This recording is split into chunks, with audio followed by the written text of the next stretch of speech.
Welcome to அன்புடன் Joe சமையல். நான் இன்றைக்கி ஆட்டுக்கால் சூப்பு வச்சு குடிச்சிட்டு மிச்சம் இருக்க ஆட்டுக்காலை எடுத்து வச்சுருக்கேன். ஒரு வடை சட்டியில் சட்டி காஞ்சது எண்ணெய் ஊற்றிக்கலாம். எண்ணெய் காஞ்சதுக்கப்புறமா ஒரு அரை ஸ்பூன் சோம்பு, அரை ஸ்பூன் ஜீரகம் சேர்த்துக்கலாம்.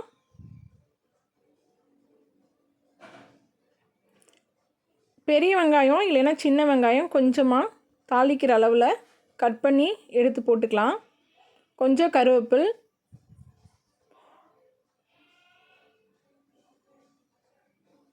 ஒரு 4 பல் பூண்டை ரவுண்டாக சின்னதாக கட் பண்ணி போட்டுக்கலாம்.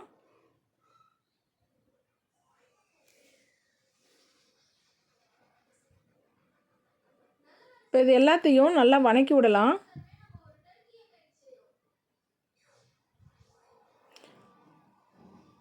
நான் பச்சை மிளகா வேணாலும் சேர்த்துக்கலாம். பச்சை மிளகா சேர்த்துல, ஏன்னா பெப்பர் கொஞ்சம் சேர்த்துக்கலாம் அதிகமாக அப்படின்னு இருக்கேன். ஆல்ரெடி தக்காளியும் சூப்லேயே நம்ம இருக்கனால தக்காளியும் தேவையில்லை.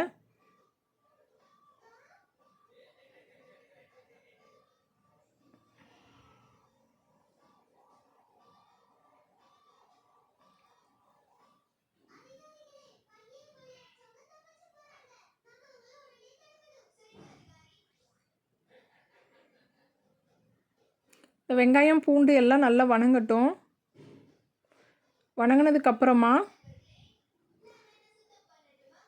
மட்டன் மசால் 2 ஸ்பூன் சேர்த்திக்கலாம்.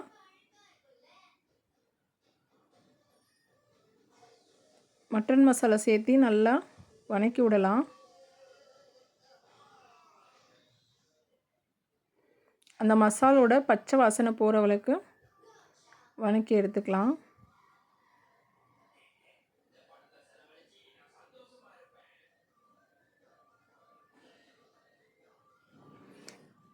சிலர் வந்துட்டு சூப் வச்சு குடிச்சிட்டு அந்த காலை குழம்பு வைப்பாங்க. குழம்பு வச்சாலும் நல்லாயிருக்கும்.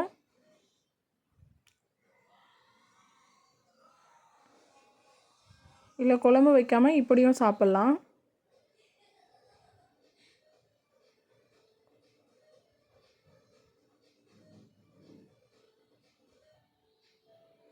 இப்போ கொஞ்சமாக தூள் உப்பு கொஞ்சம் சேர்த்துக்கலாம். ஏன்னா காலுக்கு ஆல்ரெடி சூப்பில் நம்ம உப்பு போட்டிருக்கனால காலில் உப்பு பிடிச்சிருக்கோம்.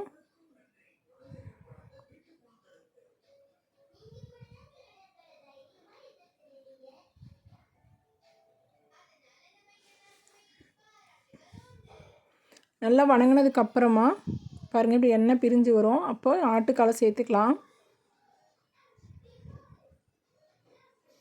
பாருங்கள், நம்ம அதிலே தக்காளி எல்லாம் போட்டிருக்கோம், அதனால் தக்காளி நான் போடலை.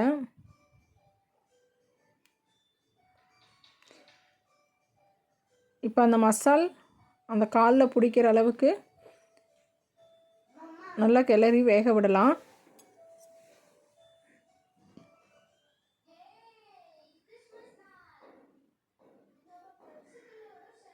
ஏன்னா இது ஆல்ரெடி வெந்து தான் இருக்கும், சூப்லேயே வெந்துருச்சு.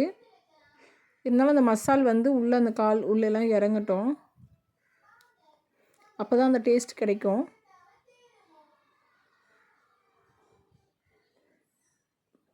இப்போ கொஞ்சம் ஒரு 5 நிமிஷம் மூடி விடலாம். தண்ணி தேவையில்லை, ஏன்னா அதுலேயே தண்ணி இருக்கும், அந்த சூப்பில் இருந்த தண்ணி இருக்கும். இப்போ பாருங்கள், ஒரு 5 நிமிஷம் கழித்து ஓப்பன் பண்ணி மறுபடியும் கிளறி விட்டுக்கலாம்.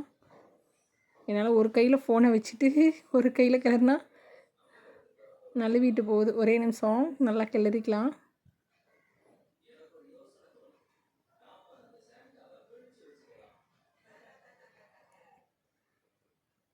நல்லா கிளறினதுக்கப்புறம் பாருங்கள், மசாலாம் பிடிச்சதுக்கப்புறம் கடைசியாக மிளகுத்தூள் சேர்த்துக்கலாம்.